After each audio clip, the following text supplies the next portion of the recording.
ನಮಸ್ಕಾರ ವೀಕ್ಷಕರೇ, ಶ್ರೀಗರಿ ವಾರ್ತೆಗರಿಗೆ ಸ್ವಾಗತ. ನಾನು ನಿಮ್ಮ ಗ್ರಹೇಶ್ವರ ಗಾರುಡಿಗೇಂದ್ರ. ದಿನಾಂಕ ಡಿಸೆಂಬರ್ 26, 2025ರಂದು ಮೈಸೂರಿನ ಯೋಗ ನರಸಿಂಹಸ್ವಾಮಿ ದೇವಸ್ಥಾನದಲ್ಲಿ ಜನವರಿ 1ರಂದು ಭಕ್ತಾದಿಗಳಿಗೆ 2 ಲಕ್ಷ ಲಡ್ಡು ವಿತರಣೆ. ಶ್ರೀ ಯೋಗ ನರಸಿಂಹಸ್ವಾಮಿ ದೇವಸ್ಥಾನದಲ್ಲಿ ಸಿದ್ಧಗೊಳ್ಳುತ್ತಿರುವ ಲಡ್ಡುಗಳನ್ನು ದೇವಸ್ಥಾನದ ಸಂಸ್ಥಾಪಕರಾದ ಪ್ರೊಫೆಸರ್ ಭಾಷ್ಯಂ ಸ್ವಾಮೀಜಿ ವೀಕ್ಷಿಸಿದರು. ಈ ಸಂದರ್ಭದಲ್ಲಿ ನಟ ದಿವಂಗತ ಡಾಕ್ಟರ್ ರಾಜ್ಕುಮಾರ್ ಪುತ್ರಿ ಲಕ್ಷ್ಮಿ ಅಲಿಯಾ ಎಸ್.ಎ. ಗೋವಿಂದರಾಜು, ದೇವಸ್ಥಾನದ ಆಡಳಿತಾಧಿಕಾರಿ ಎನ್ ಶ್ರೀನಿವಾಸನ್ ಸೇರಿದಂತೆ ಹಲವರು ಉಪಸ್ಥಿತರಿದ್ದರು.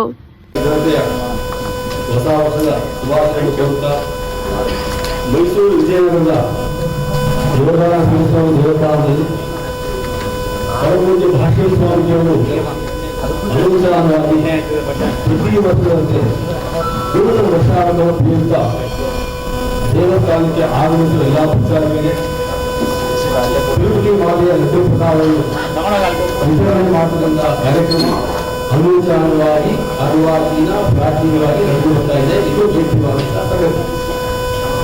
ಈ ವರ್ಷ ಅಂದರೆ ದಿನಾಂಕ 1/1/2026 ಗುರುವಾರದಂದು ಯೋಗಾನುಸಾರ ದೇವಸ್ಥಾನದಲ್ಲಿ ಬೆಳಗ್ಗೆ 4 ಗಂಟೆಗೆ ಪ್ರಾರಂಭವಾಗಿ ದೇವಸ್ಥಾನಕ್ಕೆ ಆಗಮಿಸುವ ಎಲ್ಲ ಭಕ್ತಾದಿಗಳಿಗೆ ತಿರುಪತಿಯ ಮಾದರಿಯ ಲಡ್ಡು ಪ್ರಸಾದವನ್ನು ವಿತರಣೆ ಮಾಡಬೇಕು ಅಂತ ನಾವು ಹಮ್ಮಿಕೊಂಡಿದ್ದೇವೆ. ಈ ಕಾರ್ಯಕ್ರಮ ದಿನಾಂಕ 1/1/2026 ಬೆಳಗ್ಗೆ 4 ಗಂಟೆಗೆ ಪ್ರಾರಂಭವಾಗಿ ಅನವರ್ತವಾಗಿ ನಿರಂತರವಾಗಿ ರಾತ್ರಿ 11 ಗಂಟೆಗೆ ದೇವಸ್ಥಾನಕ್ಕೆ ಆಗಮಿಸುವ ಎಲ್ಲ ಭಕ್ತಾದಿಗಳಿಗೆ ಲಡ್ಡು ಪ್ರಸಾದವನ್ನು ಪರಮಪೂಜ್ಯ ಭಾಷ್ಯಂ ಸ್ವಾಮೀಜಿಗಳು ಅವರ ಅನುಮತಿಯಿಂದ ನೀಡ್ತಾರೆ. ಇದರಲ್ಲಿ ದಿನಾಂಕ 1/1/2026 ಗುರುವಾರ ಬೆಳಗ್ಗೆ 4 ಗಂಟೆಗೆ ಶ್ರೀ ಸ್ವಾಮಿಗೆ 4 ದಿವ್ಯ ಕ್ಷೇತ್ರಗಳಿಗೆ ದರ್ಶನದ ಗೌರವಾಲಯ ಸೇವೆ, ನಂತರ ಉತ್ಸವ ಮೂರ್ತಿಗೆ ಸ್ವರ್ಣಪುಷ್ಪದಿಂದ ಮಾಡಿದಂಥ ಲಕ್ಷಾರ್ಚನೆ ಹಾಗೂ ಉತ್ಸವ ಮೂರ್ತಿಯ ಏಕಾಶ ಆಧಾರತ್ವ, ನಂತರ ದೇವಸ್ಥಾನಕ್ಕೆ ಬರ್ತಕ್ಕಂಥ ಎಲ್ಲ ಭಕ್ತಾದಿಗಳಿಗೆ ಲಡ್ಡು ಪ್ರಸಾದ ಜೊತೆಯಲ್ಲಿ 50 ಕ್ವಿಂಟಾಲ್ ಪುಳಿಯೋಗರೆ ಪ್ರಸಾದ ವಿತರಣೆ ಮಾಡಬೇಕು ಅಂತ ನಾವು ಹಮ್ಮಿಕೊಂಡಿದ್ವಿ. ಈ ಕಾರ್ಯಕ್ರಮ ಮಾಡಿ ಈ ಲಡ್ಡು ಪ್ರಸಾದಕ್ಕೆ ನಾವು ಆಗಿರುವಂತಹ ಸಾಮಗ್ರಿಗಳು ಒಂದು 100 ಕ್ವಿಂಟಾಲ್ ಕಡಲೆ ಹಿಟ್ಟು, ಒಂದು 200 ಕ್ವಿಂಟಾಲ್ ಸಕ್ಕರೆ ಹಾಗೂ ಒಂದು 10,000 ಲೀಟರ್ ಬೇಯಿಸಿದ ಕಾಫಿ ತೈಲ, ಯಥೇಚ್ಛವಾಗಿ ದ್ರಾಕ್ಷಿ, ಗೋಡಂಬಿ, ಬಾದಾಮಿ, ಖರ್ಜೂರ, ಲವಂಗ, ಜಾಗಪತ್ರೆ ಎಲ್ಲವನ್ನೂ ಹಾಕಿ ಬಹಳ ಉತ್ಕೃಷ್ಟ ರೀತಿಯಲ್ಲಿ ತಿರುಪತಿ ಮಾದರಿಯಲ್ಲಿ ಸಾಮಾನ್ಯ ಪ್ರಜೆಗೆ, ಸಾಮಾನ್ಯ ಭಕ್ತಾದಿಗಳಿಗೆ ಲಡ್ಡು ಪ್ರಸಾದ ಸ್ವೀಕರಣೆ ಆಗದಿದ್ದರೆ ಮೈಸೂರು ಯೋಗಾಸನ ಸ್ವಾಮಿ ದೇವಸ್ಥಾನದಲ್ಲಿ ನೂತನ ವರ್ಷದ ಖಂಡಿತವಾಗಿ ಸಿಗುತ್ತೆ ಅನ್ನೋ ನಂಬಿಕೆ ನಮಗೆ. ಈ ಲಡ್ಡು ಪ್ರಸಾದ ತಯಾರಿ ಕಾರ್ಯಕ್ರಮ ದಿನಾಂಕ 20/12/2025 ಅಂತ ಪ್ರಾರಂಭವಾಗಿದೆ. ಇದು ಅನವರ್ತವಾಗಿ 31/12/2025 ನಿರಂತರವಾಗಿ ನಡೆಯುತ್ತೆ.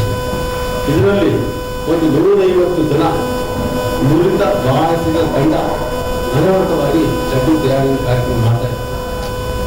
ಇದು ಮುಖ್ಯವಾಗಿ ಇದ್ದಲೇ ಸಾರಾಂಶವಾಗಿ ಹೇಳ್ತೀನಿ, ವಿಸ್ತಾರವಾಗಿ ಹೇಳ್ತಾರೆ. 94ನೇ ಇಸ್ವಿಯಲ್ಲಿ ಪ್ರಾರಂಭವಾಗಿದ್ದು 1,000 ಲಡ್ಡುವಿಂದ. 1,000 ಲಡ್ಡುವಿಂದ ಪ್ರಾರಂಭವಾಗಿದ್ದು ಭಕ್ತಾದಿಗಳ ಬೇಡಿಕೆಯನ್ನು ಜಾಸ್ತಿಯಾಗಿ 1,000, 2,000, 2,000, 4,000, 5,000, 10,000 ದಿನೇ ಆಗಿ ಈಗ ಲಕ್ಷದಿಂದ ಒಂದು 2 ಲಕ್ಷ ಆಗಿ ಈ ವರ್ಷ 2 ಲಕ್ಷಕ್ಕೂ ಮಿಗಿಲಾಗಿ ಇದು ಹೆಚ್ಚಾಗಿ ಲಡ್ಡು ತಯಾರಿ ನಡೀತಾ ಇದೆ. ನಮ್ಮ ದೇವಸ್ಥಾನ ಹೊಸ ವರ್ಷದ ಆಚರಣೆಯನ್ನು ಈ ವರ್ಷ ವೈಕುಂಠ ಏಕಾದಶಿ 30ನೇ ತಾರೀಕಾದ 1ನೇ ತಾರೀಕು ಹೊಸ ವರ್ಷದ ಆಚರಣೆ. ಈ ಹೊಸ ವರ್ಷದ ಆಚರಣೆಯ ಸಂದರ್ಭದಲ್ಲಿ ಒಂದು ಮಹತ್ತರವಾದ ಚರಿತ್ರೆ ಇದೆ. ಯಾವುದಕ್ಕಾಗಿ ಆಚರಣೆ ಮಾಡಬೇಕು ಅಂತ ಪ್ರಶ್ನೆ ಹಾಕಿದ್ದಾರೆ. ಈ ಒಂದು ದೇವಸ್ಥಾನದ ಬೃಂದಾಭಿಷೇಕದ ಸಂದರ್ಭದಲ್ಲಿ ಮೇಲುಗಡೆಗಾಗಿ ಸಂಬಂಧಿಸಿ ನಮ್ಮ ಹೃದಯ ಸ್ಪರ್ಶಿಯಾಗಿ ನಮ್ಮ ಹಳೆಯಂತಹ ರಾಜ್ಕುಮಾರ್ ಅಮೃತ ಹಸ್ತದಿಂದ ಸುಮಾರು 12 ಅಡಿ ಚಿನ್ನದ ಕಲಶ ಸ್ಥಾಪನೆ ನಾವು ನಡೆಸಿಕೊಂಡು ಆ ಮಹಾನುಭಾವದ ಅಮೃತ ಹಸ್ತದಿಂದ 1994 ಸುಮಾರು ಹೊಸ ವರ್ಷದ ಆಚರಣೆ ಸಂದರ್ಭದಲ್ಲಿ ಬೆಳಗಿನ ಜಾವ 4 ಗಂಟೆಗೆ ಅಣ್ಣ ಪಾರ್ವತಿ ಅನ್ನೋ ಜೊತೆ ಒಂದು ದರ್ಶನ ಸುಮಾರು ಭಕ್ತಾದಿಗಳು ತಿರುಪತಿಗೆ ದರ್ಶನ ಮಾಡದೆ ಶಾಸ್ತ್ರೀಯ ಸಾಲಿನಲ್ಲಿ ಇಲ್ಲಿ ನಿಂತು ದರ್ಶನ ಮಾಡುತ್ತಿದ್ದ ಸಂದರ್ಭ ಅಂದು ಅವತ್ತು ಅಪ್ಪಾಜಿಯವರು ಪ್ರತಿಯೊಬ್ಬರಿಗೂ ಪ್ರಸಾದ ಸಿಗೋಂಥ ಒಂದು ಅವಕಾಶ ಕಷ್ಟ. ಎಲ್ಲರೂ ತಿರುಪತಿಗೆ ಹೋಗಿ ಪ್ರಸಾದ ತಗೊಂಬರಂತ ಒಂದು ಅನುಕೂಲ ತಂದು ಅದು ಏನಾದರೂ ಒಂದು ಕೊಡಬೇಕು ಅನ್ನೋ ಒಂದು ಮನಸ್ಸಿನಲ್ಲಿ ಇಟ್ಕೊಂಡು ಅವರು ಸ್ವಾಮೀಜಿಯವರಿಗೆ ಕೇಳಿಕೊಂಡು ಈ ಥರ ಯಾಕೆ ನಾವು ಇಲ್ಲಿ ತಿರುಪತಿ ಥರ ನೀವು ಜನಗಳಿಗೆ ಪ್ರಸಾದ ಹಂಚಬಾರ್ದು ಅನ್ನೋ ಒಂದು ಕೋರಿಕೆಯನ್ನು ಅವ್ರ ಮುಂದೆ ಇಟ್ಟಾಗ ಸ್ವಾಮಿಗಳು ತುಂಬ ಸಂತೋಷದಿಂದ ಸ್ವೀಕರಿಸಿ ಬರ್ತಿರ್ತಕ್ಕಂಥ ನಮ್ಮ ಮಕ್ಕಳಿಗೆ ಸ್ವಾಗತ ಮಾಡಿ ಅಪ್ಪಾಜಿ ಹೇಳಿದರು ಏನಾದರೂ ನಮ್ಮಿಂದಲೇ ಶುರುವಾಗಲಿ ಅಂತೇಳಿ ಅವತ್ತು ಕೇವಲ ಸರಿ 1,000 ರೂಪಾಯಿನ ಕೊಟ್ಟು ಈ ಪ್ರಸಾದ ನಡೆಯುವಂಥ ಕಾರ್ಯಕ್ರಮ ನಡೀಲಿ ಹೊಸ ವರ್ಷಕ್ಕೆ ಅಂತೇಳಿ ಕೇಳ್ಕೊಂಡು ಅದು ಕೇಳ್ಕೊಂಡ ತಕ್ಷಣ ಸ್ವಾಮಿಗಳು ತುಂಬ ಸಂತೋಷದಿಂದ ಆ ಒಂದು ಕಾರ್ಯಕ್ರಮನ ಅಂದ್ಕೊಂಡು ಬಂದು ಇವತ್ತು 1,000 ರೂಪಾಯಿ ಎಲ್ಲ ಮುಖ್ಯ. ಅವತ್ತು ಮಾಡಿದಂಥ ಒಂದು ಮಹಾನ್ ಕಾರ್ಯಕ್ಕೆ ಇಂದು 2 ಲಕ್ಷ ಲಡ್ಡು ಅಂದರೆ ಲಾಡು ತಿರುಪತಿ ಸ್ವಾಮಿಯ ಒಂದು ಮಾದರಿಯಲ್ಲಿ ಯೋಗ ನರಸಿಂಹ ಸ್ವಾಮಿಗಳು ದೇವಸ್ಥಾನಕ್ಕೆ ಬಂದು ಇದ್ದೀವಿ. ನಮ್ಮ ಗುರುಗಳಾದ ಭಾಷಣ ಸ್ವಾಮಿಗಳು ಶ್ರೀನಿವಾಸಲಿಂಗರು ಇವರ ಕೃಪೆಯಿಂದ ನಾವು ಪ್ರತಿ ವರ್ಷ ಬಂದು ಭಾಗವಹಿಸ್ತಾ ಇದ್ದೀವಿ. ಅವರು ಹೊಸ ವರ್ಷನ ಒಂದು ಯೋಗ ನರಸಿಂಹ ಸ್ವಾಮಿ ಪ್ರಸಾದ ರೊಟ್ಟಿಯಿಂದ ಶುರು ಮಾಡ್ತಾ ಇದ್ದಾರೆ. ಅದೆಲ್ಲ ತಿಂದು ನಾವು ಪುನೀತಾಗಿ ಇಡೀ ವರ್ಷ ಕಳೀಬೋದು.